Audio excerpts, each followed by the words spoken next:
Welcome to the Diablo Podcast. We are online at diablopodcast.com. I am the host, Flux, and I am joined this week by one of our regular guests, Woflpaq. Hello. And a first-time guest, Xanth. Ahoy, hoy. Xanth, you are our new columnist on the site. You're writing a once-a-week column about hardcore. And your latest issue went up just yesterday, Friday. We're recording this on Saturday, and nobody read it because we had tons and tons of beta news. Which, in my ideal world, that's perfectly fine. I'd rather, hear more about the beta. You don't have to be noble. You can say bastards. You should read my column. Screw the beta. Well, if they're listening and they want to go and read it now, or I should say after they're done listening, might be a good idea. You guys saw the leaked screenshots, and now we know that it's the friends and family beta test is going on. Yeah. Just Blizzard's buddies and wives and husbands and people who have blackmail on them maybe. Are either of you guys married to a Blizzard employee, or do you have nude photos of one of them? No. I think when I saw the screenshots go up, all I could think of was I need to find friends at Blizzard. I have plenty of nude photos of Bashi. He just keeps sending them to me all the time, actually. But he's quite shameless, so I couldn't leverage those into blackmail. So I am not in the friends and family beta test either. And you're not either, Woflpaq. Nope. But you guys saw the picture. I mean, we kind of knew it was in the beta already from that media event last month or in the end of July. So It wasn't really like surprising new revelations, but shiny, right? Yeah, it looks awesome. I especially like the name of that cellar of the damned. Sounds like where really bad wine is kept. That's what I was thinking. I was just excited to see the character creation screens and just kind of going through, and then we got to see where those leaked videos came from as well. Just kind of being able to see that and kind of get a feel for, going in and what it's going to be like to actually create a character. Yeah, if anyone hadn't realized that, as you say in the character creation screens, they show you little tiny movies of various skills, kind of just as a inspirational guide or something maybe. Yeah, perhaps. And somebody, the guy who took that video apparently took like a close-up of just those screens and then leaked those a couple of weeks ago, and that's where we got that last bunch of character videos, which Blizzard has continued to admit they don't exist and to delete threads on their official forums about, etc. I mean, I would prefer just a little bit more, but I guess any news is good news. It would have been funny if we hadn't seen that, because a lot of those skills were much higher level stuff than I think we're going to be able to use in the beta. And certainly the runes aren't in the beta at all. So right. I can see people getting the beta and just staring at those videos for, I don't want to play. I want to watch these high-level videos I can't do yet. What I did notice was the lack of the hardcore option on the character creation screen, which in my mind confirms that there is no hardcore in the beta. Yeah, I noticed that as well. Yeah. It's possible we didn't actually see the screen where like you were typing in your name to make your character though. Right. In any of the screenshots or the video. So possibly that's a different view. When you look at it, even as a hardcore purist, I don't see why you would need it in the beta. And it's up through like level 8, I mean, you can get higher level by replaying it, but if you're dying that much before level 8, maybe Diablo 3 is not the game for you. Especially when we've been told how easy normal actually is. Right, there was a requirement that you beat normal before you can enter hardcore in Diablo 2. If they have that same kind of trigger, then that would explain why it's not even in the UI. Another possibility. I don't know. I don't like the concept of having to go through on a character that I'm really just going to delete right after. I'd like to just kind of jump into a mode that, that suits my playstyle. So your learning curve is going to be very treacherous. Have lots of dips and valleys, I guess, like an EKG readout. Learning, getting better, dead. Back to level 1. Learning, getting better, dead. Yeah, pretty much. I do kind of hope there is an achievement for the first person to die on hardcore, because I'd like to get it. I think there'd be a lot of competition for that one. I think that would be nice. I'd like to get it for every character class right away, and then start playing. Of course, that would be a better achievement if you actually had to be normal first, because that would require some effort. It wouldn't just be make a character run into the first zombie and go AFK. Somebody's going to do it, and it may as well be me. We'll start with you, Dan, since you have not played hardcore.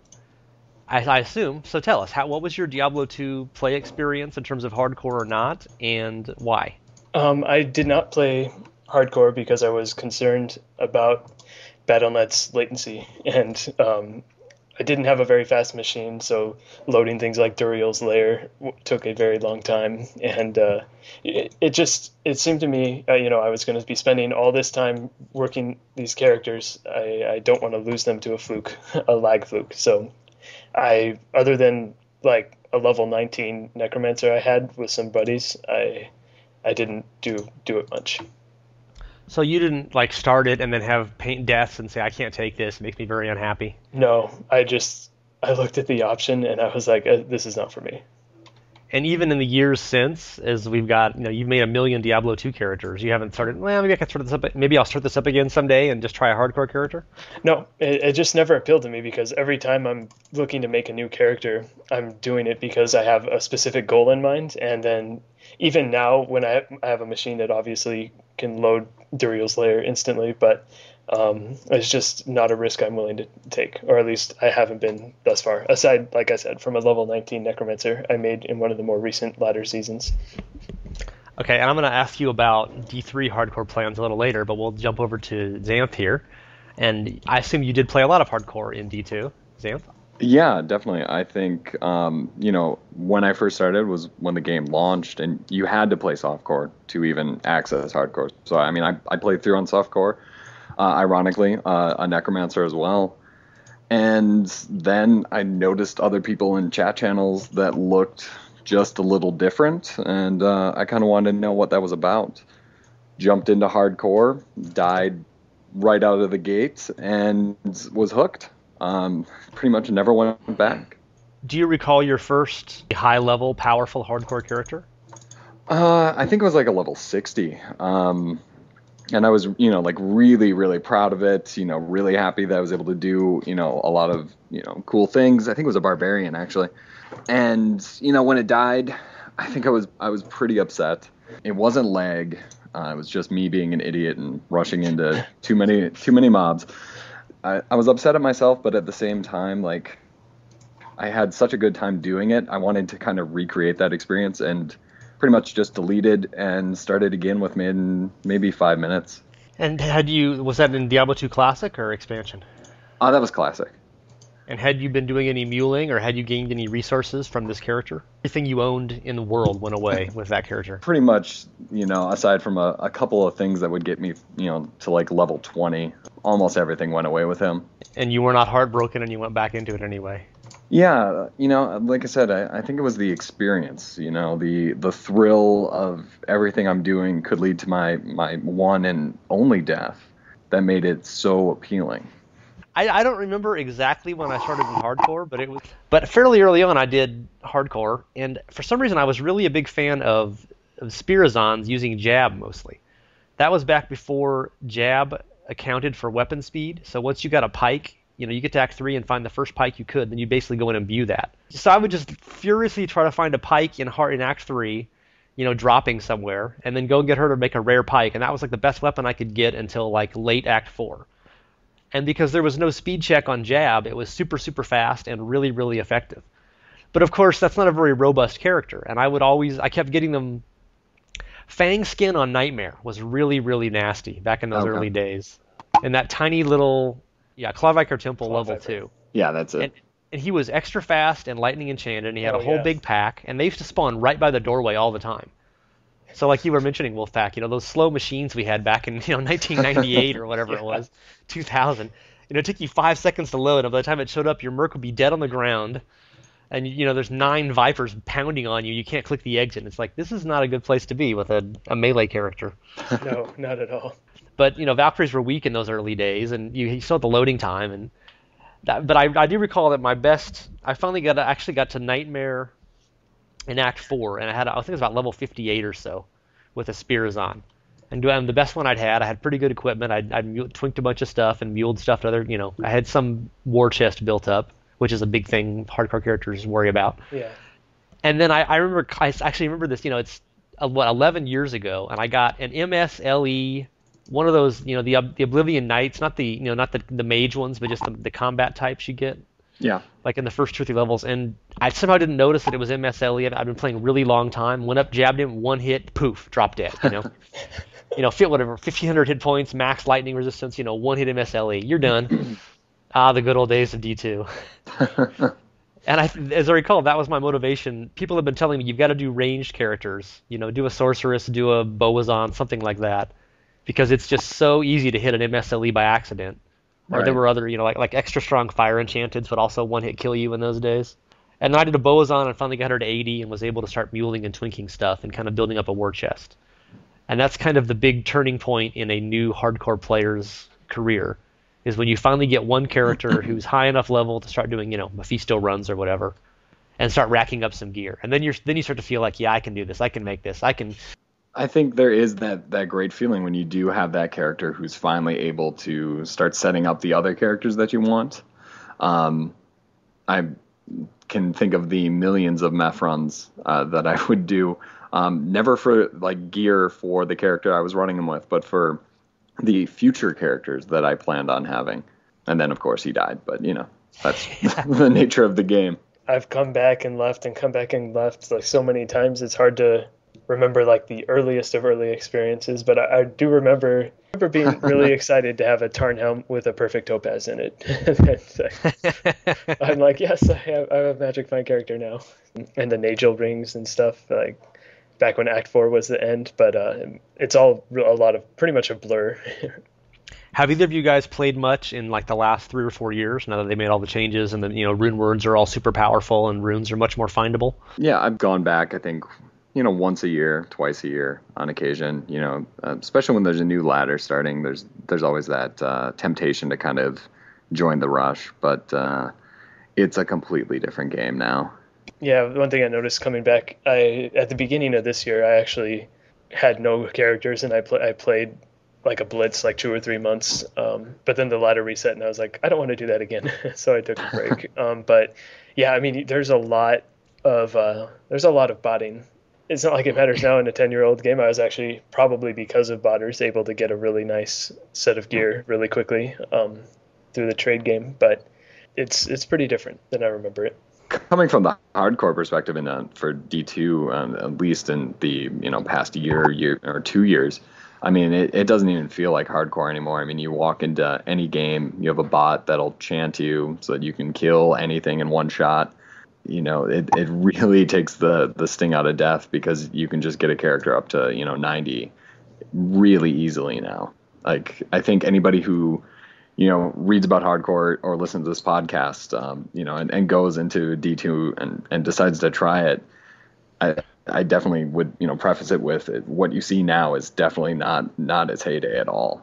No. Or play single player. No. Yeah, single player would be your best bet, and it's kind of sad because I think the community used to be really great. The fact that that's not there anymore kind of takes away from it.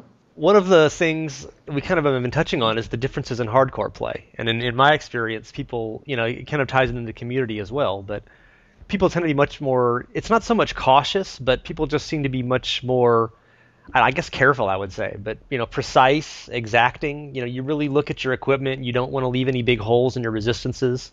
But, you couldn't go out of town with negative 50 lightning resistance. And, softcore characters would often just put on, everything topazes, all magic finds, and if I die, I don't care. I'm kind of a glass cannon with whatever build I'm playing. And that's not such an option in hardcore. Yeah, I mean, I remember in hardcore, like, waiting until, like, the last possible second before I'd go to Nightmare or even Hell.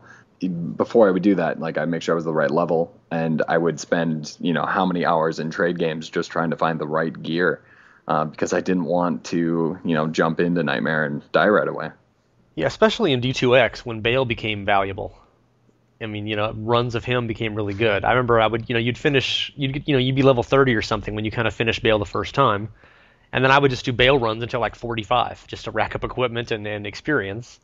And then you'd finish Nightmare at level 60, and then you do Bale runs until 75. And I don't think that was a real high priority for softcore players so much. Softcore characters did want to at least hit 40, so that when you got rushed through Nightmare, you'd be able to do the Ancients and do Bale runs. I had never left normal without being level 40 or higher in my recent experiences. Probably one of the big differences in the old days, at least, would be the amount of rushing, because people often rushed in hardcore, but a lot of what I saw people do is it was fun to twink and then just to play in 8-player games and really rack up experience while you leveled. But I think hardcore, you have to kind of experience, you have to enjoy the trip more because, you might die before you get there, I guess.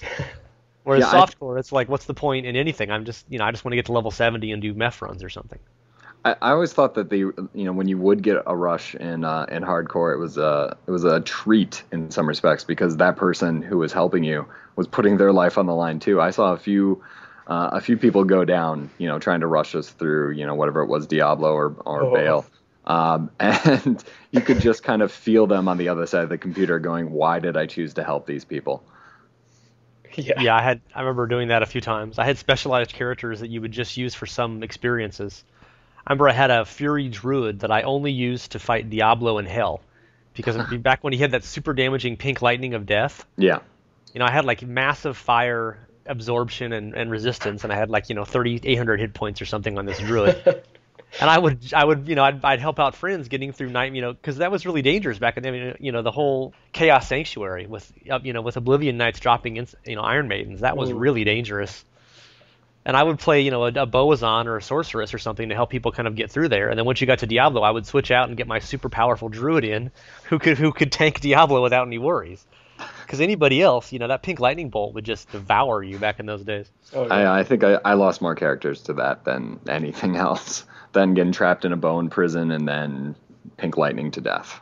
That's one of the things that should be very different in Diablo 3, because as they've told us many times, they've overhauled the whole combat system.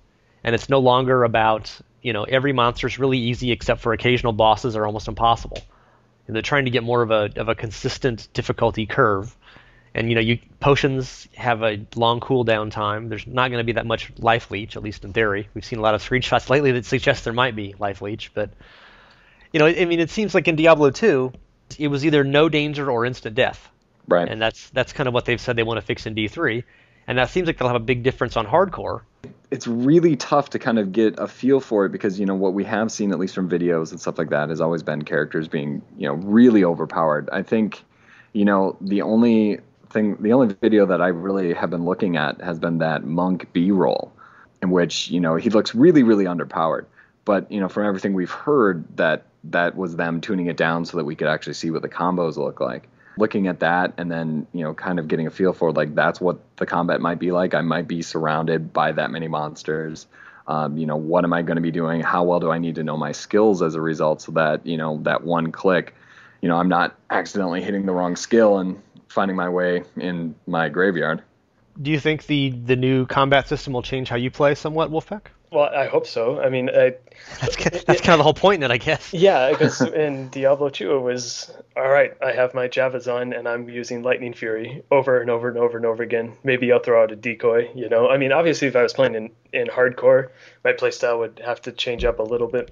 I'd have to be a lot more cautious and a lot more laid back, which is really not my style of play, which is why another reason why I'm probably not going to be playing hardcore. But yeah, I'm hoping that every group of mobs I'm using at least 4 or 5 different skills to dispatch of them, especially when you get up to the higher difficulties like Hell and Inferno. One of the things they've talked about in Diablo 3, especially earlier on in the game, is that it would not be that easy to get heals. You wouldn't have that many health potions. There's a big cooldown.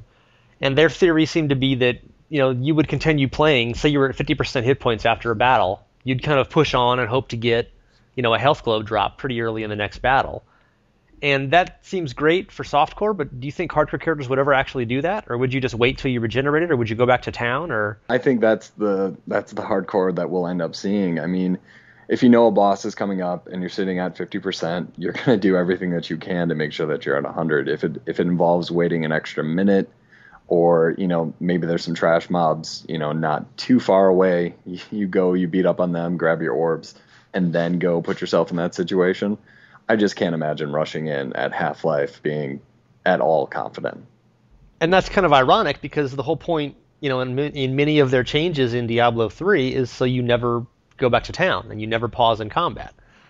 And, by removing potions, it seems like they're going to create pauses in combat for hardcore. It depends really on what the balance is like. Are you planning to solo Hell and Inferno and hardcore pretty regularly? Because that's where you I can really see there being pauses.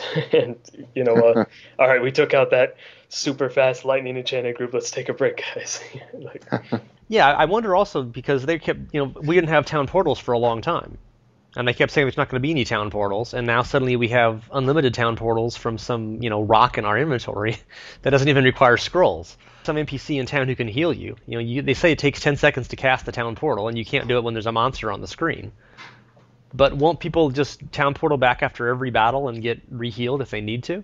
I would think. I guess, since we haven't really got a full view of it, we don't really know. I mean, maybe these health orbs are dropping, like rain from the sky. And that might inspire some confidence, but if it's not like that, then yeah, I imagine it's at least for a hardcore player, it's going to be a little slower. Especially if you're running together, you might be waiting a couple seconds for each person to run to town real quick. Did they ever say anything, Flux, about out of combat health regen? No, not exactly. Okay. That was funny. That was one of the things that the remember the D3 here guy said. Like there was, if you were under like 50% hit points, it would automatically refill between combat, something like that. People are like, oh, that's a really good idea. It'll save town trips. But apparently that was just something he made up because it's not been mentioned since. That's what I was thinking of. Was the Yeah, it's funny. Yeah, I've done that too. I've thought a few times. Oh yeah, that's gonna be. Oh wait, that was what that guy just made up with his lies. Lies. Oh, we're not sure how town portals. They've said you can cast them as a 10-second delay to cast, and you can't do it with a monster on the screen. But I'm assuming they must close if you don't use it in 5 seconds or something. Because otherwise, what's to stop you from casting it before the battle and then running back to the town portal if you get into trouble, right? Or maybe it's something like, once combat starts, it just disappears. Kind of like your friends. There's a screenshot of someone trying to leave a game in the leaks, and it was like a 17-second countdown at least. I think there's at least a 20-second timer. At least I'm assuming it doesn't start in a prime number. Right. We're guessing it's a multiple of 10. And does that scare you? I don't really disconnect too often, at least that it's my fault. If it's Blizzard servers, that's happened a couple of times. 20 seconds, considering the many waves of monsters that we've already seen on the screen, I'm pretty sure that's enough to kill me in that time. Yeah. Disk seems like disk equals dead now. We don't know what kind of disconnect problems you might have on. We're all assuming that BattleNet for Diablo 3 will be pretty good and pretty, low latency. At least I hope so. Yeah. It better be. If they want people to play hardcore, it better be. Yeah, latency is going to be a huge issue, especially with that timer. It seems to me that hardcore is going to encourage co-op like significantly, because you want someone who can like your Fury Druid can go in and take a bunch of hits and live through it, and then you want someone not to be in the back doing damage. So I don't know. I mean, I may try out hardcore, especially. I've always been a big proponent of the real money auction house, but I'm not going to say that I know for sure it's going to be great. And if it doesn't work out for whatever reason, the hardcore could be an option that appeals to me. We have a convert. I think he's right, though. I mean, the community aspect, it is definitely going to encourage, especially when you think about the disconnects, it's definitely going to encourage you to play with people and you like, because on the off chance I DC and I'm, partying with, 3 other people who are right next to me, if they're on my, friends list or whatever, they'll notice that I dropped, and maybe they can rally around my, still standing body and fight him off, save me, if you will. But if I'm alone, I'm definitely screwed. What is your goal with a new character in Diablo 2 or in Diablo 3? This is one of the main objections that people who don't play hardcore say, is they don't want to spend all that time making a character that is then wasted, as they usually term it, if they die. And we'll hit you on this first, Woflpaq. What's your goal when you make a new character? Are you just thinking, I want to get to level 90 and do bail runs? Or, or is the journey part of the fun? I'm not.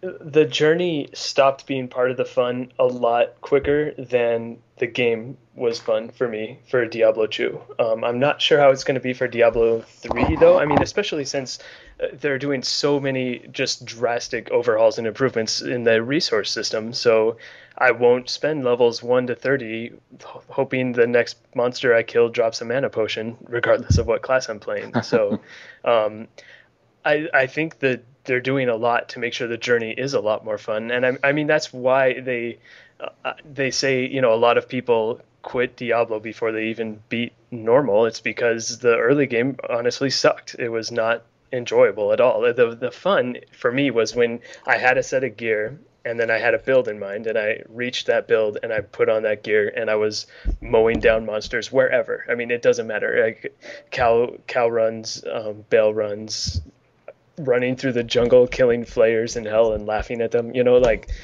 it really doesn't matter. For me, that's what it turned into, was trying out a different play style. Diablo 3 could very well be different. For me, it's always been, you know, just jumping in there and killing stuff, you know, whether it be, you know, that all-in from level 1 or, you know, Bale in hell, just getting in there and killing stuff. And then I think the other part of hardcore, too, is just, can I do a little bit better than last time? And even if, you know, if we use Diablo 3 as a reference, but even if I hit 60, you know, can I do it again with a different character? Or can I now find better gear? I think, at least for hardcore, there's always something else to keep me going forward. And there kind of has to be in hardcore. I mean, if your only goal with a new character is to get to level 99 and do Bale runs, you're going to be disappointed quite often, I guess, if you don't find fun along the way. Right. And like Woflpaq said, it's hard to really compare that in D2 after 10 years and everyone's seen the low-level game a million times. Right. But in D3, it'll be more fun learning. But then, of course, people would say, well, yeah, but I don't want to get, halfway to the fun part or halfway to the end of the game and then I die and have to start all over again. I think that another huge change for hardcore, I mean for everyone, but hardcore especially, is that you have a group or a shared stash by default that you can throw your stuff in. So if you do die, it's not a complete loss, which is another thing that would attract me to hardcore. I'll definitely second that. I think now you're going to see a lot of hardcore characters carrying next to nothing on them. I think everything that they find is going into their shared stash. So that if you do die, you only lose a minimal amount of stuff. Some of my most painful deaths in D2 were when my big Magic Find character died and I had a whole bunch of unmuled stuff in my stash. You can almost accept what you lost on your own character, but if there's like these awesome, multiple elite uniques sitting in your stash that you just didn't mule because you were lazy and didn't want to find a friend to hold a game for you. Right. That's really annoying. That's just that you feel really, really stupid because of course you were stupid. Here's a counter argument for you. Shared stash is going to encourage exploity cheap play, especially by ranged attacking hardcore characters, because you will put your best stuff in the shared stash before a big battle you think you might die in. Oh, I think that's definitely going to happen. If I was going to play hardcore, I would not be fighting bosses with my best stuff. But you'll die without your best stuff. Will I? Well, if you don't think you're going to die, you wouldn't take the stuff off. I mean, obviously, if you're a melee character, you can't take off your best armor. You're definitely going to die. Right. Right. But it seems like if you're a mage or whatever, or at least you would change around. I mean, maybe you've got your Magic Find stuff that you're using for regular play, but when you get to a boss, you're going to switch everything over to much better resistances, much better hit points, et cetera, et cetera. Mm-hmm. And hopefully, maybe you've got, a pretty good magical item that adds, X, and you've got your really, really good legendary that adds a little bit more. You're going to switch to the magical just in case you die, right? Yeah, I mean, this isn't something I would do all the time, but if there's another Duriel's Lair or Temple of the Viper level 2, those would be the areas where I either party with a friend who I know really well and who I know can take hits while I'm in the back with my ranged character, or make my own solo game where I can hopefully have a follower who's useful. I mean, they said they're working on that, right? Making followers useful through Nightmare in Hell. So yeah, I think that's like an expansion perk, maybe. If I can offer a counterpoint to that, I don't know if I can necessarily believe that, like, let's say you're level 40 and what have you, that you basically what you're saying is you're accepting the fact that character is going to die or has a very, very real possibility of it, so that you're just going to already take it off and put it into that bad situation where it almost increases its chance of death. I mean, I know as a ranged, you're going to have a little bit more cushion. I don't know if I could do it. You just go play some other area? Yeah, maybe, or do whatever I can, but I guess I wouldn't be able to, like, knowingly kind of, I guess, help my own death. You think, okay, there's a 50% chance I'll die here, and if I take off this item, there's a 40% chance I'll die. but this item is really, really, really good, and I can use it on another character. I mean, how would you figure that out in your head? Right. That's like the whole you're on a life raft. You can only save one of your children. Which one do you save? The ugly one. The chinchilla. Yes. We didn't really get to the whole philosophical debate on that issue, but the metaphor is like, well, some people say I don't want to play hardcore because if I die, the time is wasted. But it's like, but isn't the whole point of the game to have fun while you're playing? And it's like I use this example to Xanth, who said he was going to steal it, but which he probably still should. But in a column later on. Yeah, do you want to eat a 10-pound bag of oatmeal, or do you want to eat one really delicious ice cream dessert? Oatmeal. So you can just keep munching on that oatmeal in softcore forever, and it's not going to go away. There's always more oatmeal. Yeah. Or you can have this amazing ice cream dessert, whatever, insert your favorite dessert here, and you're eating it off of Megan Fox's ass or something. I don't know, whatever you want to, but whatever your metaphor is. Wow. that was not my personal favorite, by the way. I was making jokes about hugging Max Schaefer on the podcast. I just listened to the one Ellie posted today.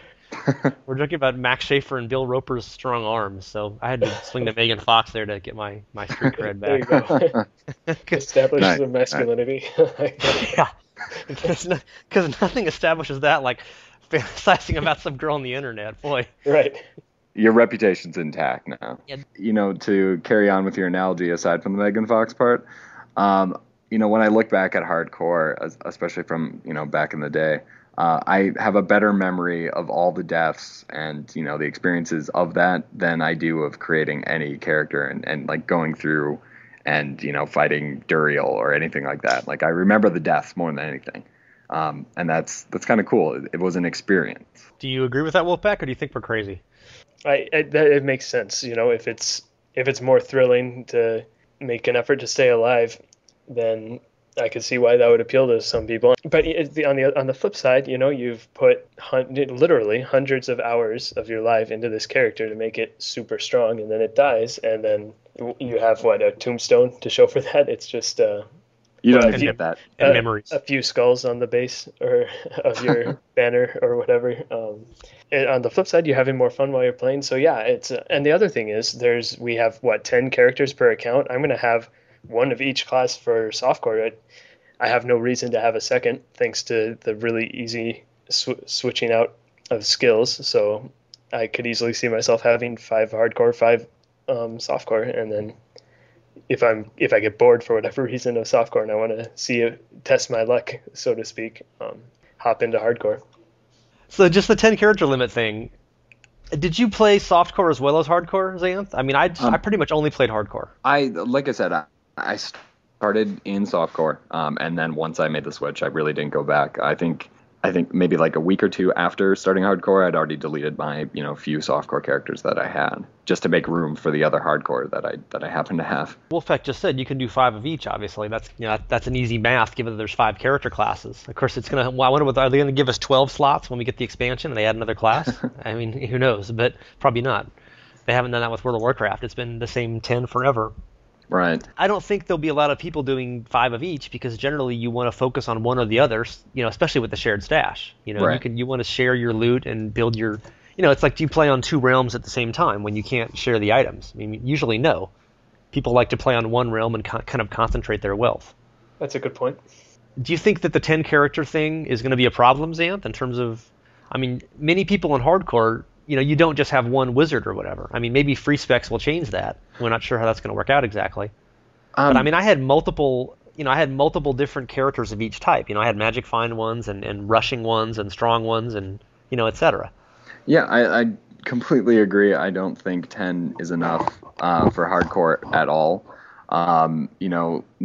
Not only, multiple classes for different roles, we're looking at, PvP, and who knows what that looks like for hardcore at the moment, but also next topic. But also, I mean, you look at just ghosts. We don't know what happens to a hardcore character when they die yet, and it's something I brought up in my column this week. So, if it is just a ghost like it was in D2, sometimes it's actually pretty difficult to go about deleting them. I would have a couple ghosts just kind of hanging out on various accounts because, they hold some sort of nostalgia.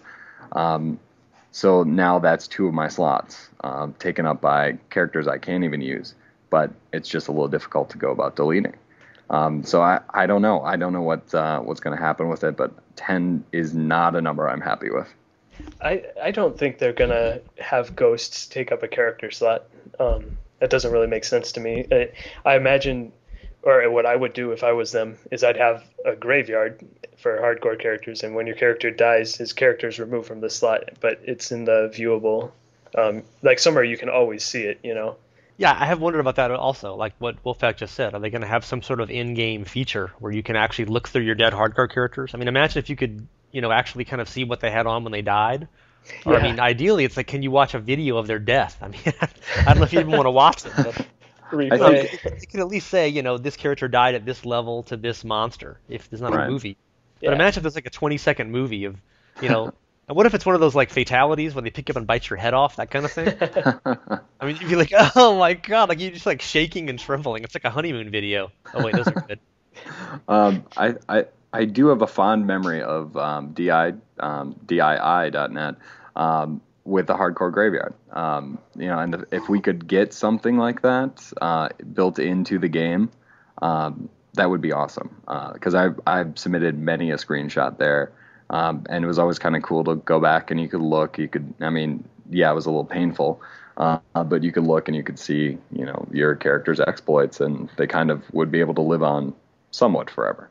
Yeah, we're definitely going to have that feature again. I'm eager to start contributing to it myself. Well, you won't beat me always, to it. I've already said I was going to be the first, so. Yeah, it was always fun. Well, it's my website, so I can do what I want. But it's going to be players who died. You would send in a picture of your dead shot, as we call it, your deeds. As they say, your deeds will be remembered. And, whatever, you could see, obviously, what was around them. And you could often see the monster that had done you in. Assuming it wasn't a lag monster. And it was just fun to read other people's and say, what happened and why they died, and famous any regrets, that kind of thing. So it was actually quite educational. You could see where people were tending to die and be like, okay, this is a place I need to watch out for when I get to it. Yeah. Yeah. Going back to the character limit, though, assuming they handle corpses correctly, which is not leaving them taking up a character slot, I think 10 is going to be fine. Okay, you're wrong. Okay, next topic. All right. Achievements in hardcore. Should there be special achievements? Will there be special achievements? Are they just going to be the same as softcore achievements? We know we get that banner thing where you have like a little skull border around it, because skulls are just badass. Imagine Blizzard putting more skulls on something. You don't see a lot of that. It's an artistic departure for them. Either of you guys have any big thoughts on hardcore only achievements, or are they even necessary? I assume they'll be there. I can't imagine that they would not. There's got to be world first for the first person who gets through hardcore and hits a 60 in each character class. I just assume that'll happen. But on the flip side, there'll be that for softcore. So I guess there really is no difference. I don't know. I'm going to be making a level 1 character immediately and running out and getting killed as fast as possible just to try to beat you. It'll be the kamikaze achievement. I can't think of any hardcore specific achievements though, really. I mean, the whole point is the game mode is exactly the same, except if you die, you die. Well, I think that it should be just, have an exact copy of whatever the softcore achievements are, and then have them for hardcore. And like they said, they're going to have a variety of visual rewards for playing through in hardcore instead of softcore.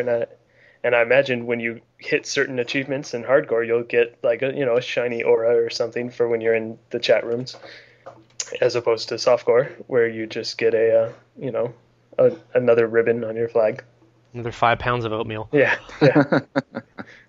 There will obviously be a difference in achieving some achievements. For instance, we know there's going to be like time runs.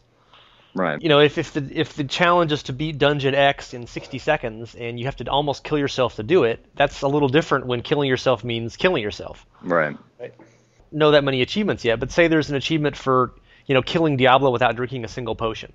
You can try for that in softcore, and it can be exciting, but in hardcore, it's like, hey now, I guess there might be some hardcore stuff that's actually kind of easier because the way your character will be built. Right.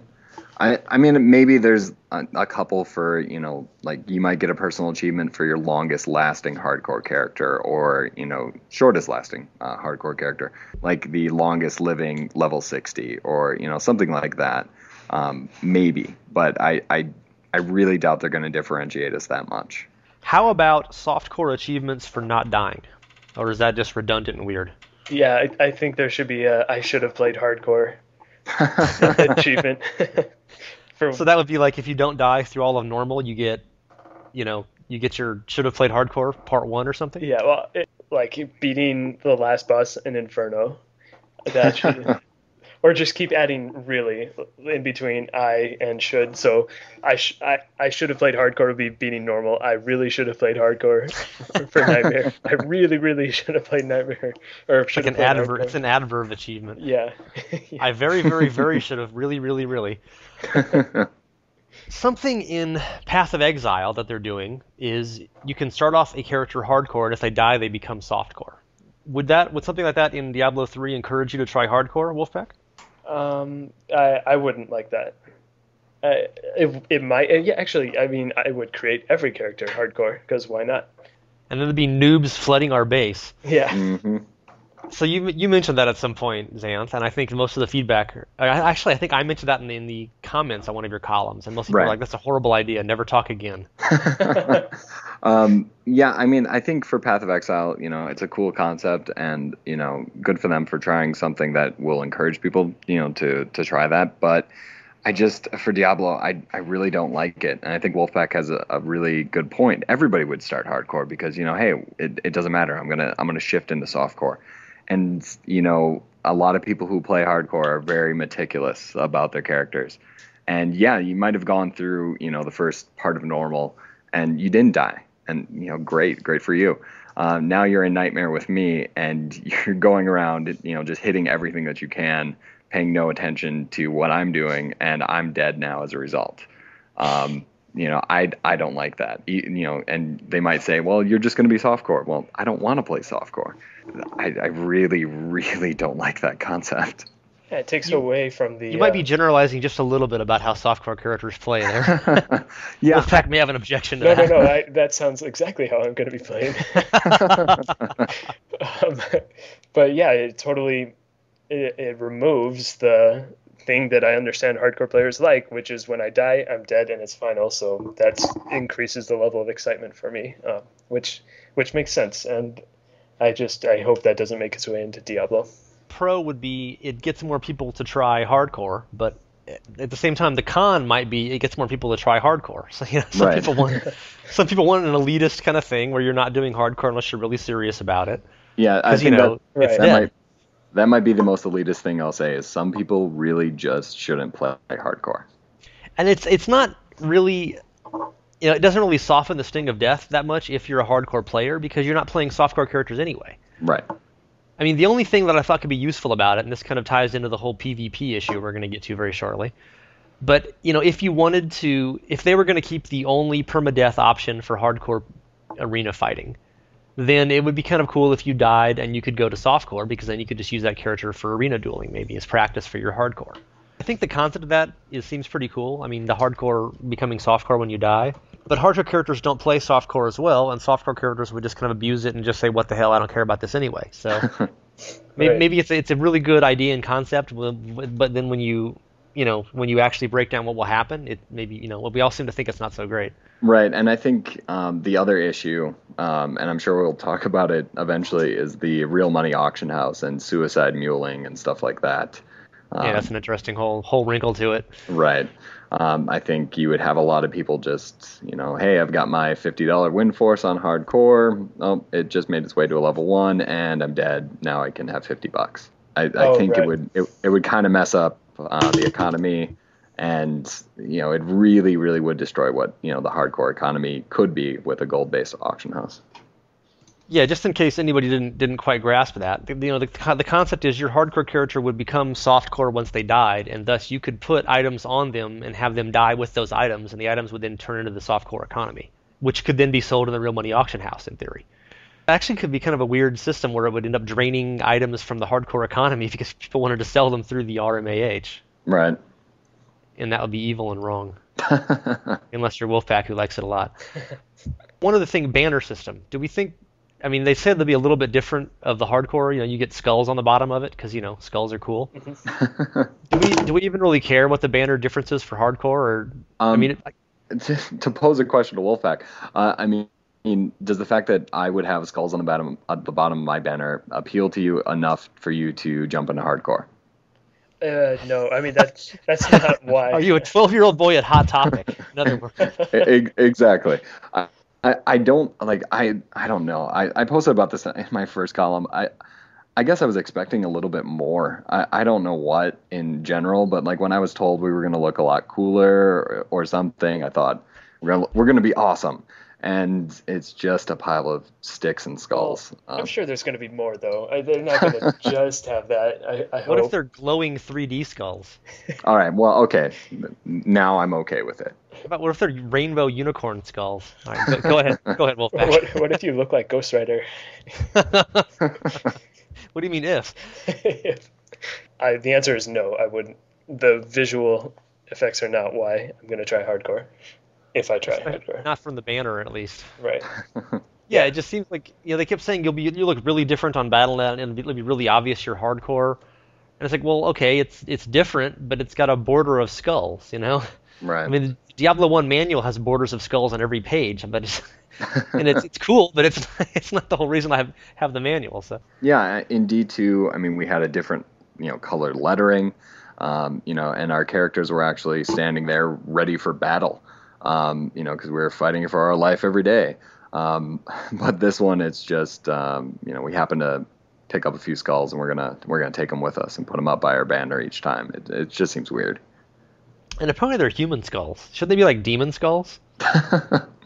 Like the whole barbarian statue they sold where you're standing on Diablo's skull.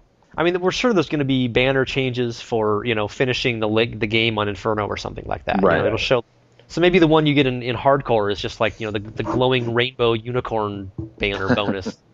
While we're on Inferno topic, I mean, I don't know what else there is to say about it really for hardcore. I mean, it's harder, obviously. That's kind of the whole point. Right. And it's hotter and it's flaming and et cetera, et cetera. But it should be much more difficult. And we're assuming it's not going to be like instant kill, cheap stuff all the time. Right. Hopefully. I mean, we were a day after the announcement, people were already from the hardcore community were wondering if it was going to be easier for us or something like that. And we actually got a rare Bashiok reply about hardcore saying they're not toning it down. It's going to be just as difficult. And that's scary, but I think it'll be exciting as well. I think the Inferno game for a hardcore player it's going to be thinned out, but it'll be interesting. Okay, so that's it for part 1 of our hardcore show. Part 2 is going to cover lots more big issues, including community, what it's like to be in a hardcore game, if it's more sharing and helpful, and in Diablo 3's new co-op friendly world, if it's going to be better for hardcore. We're also covering the lack of the real money auction house and what the hardcore economy is going to be like at the highest levels if you can't sell items for real cash. Are people going to use third-party sites? Are they going to barter or something? We talk a little bit about different builds in hardcore, how people are going to vary their character construction, especially because in Diablo 3 you can't modify your attributes. And so if you want more vitality, more health, something like that, you can't just put more vitality. You're going to have to do it with equipment or skills, maybe. Looks like we'll actually see some pretty different skill builds, which was not really the case in Diablo 2. And, of course, Arena. Lots to talk about Arena, how it should work, how it might work, how people could duel and the community would be like, if it actually is permadeath or sparring modes and other stuff. And you've been listening to the DiabloPodcast.com. I am the host, Flux, and we are a production of Diablo.IncGamers.com. Moo. Moo.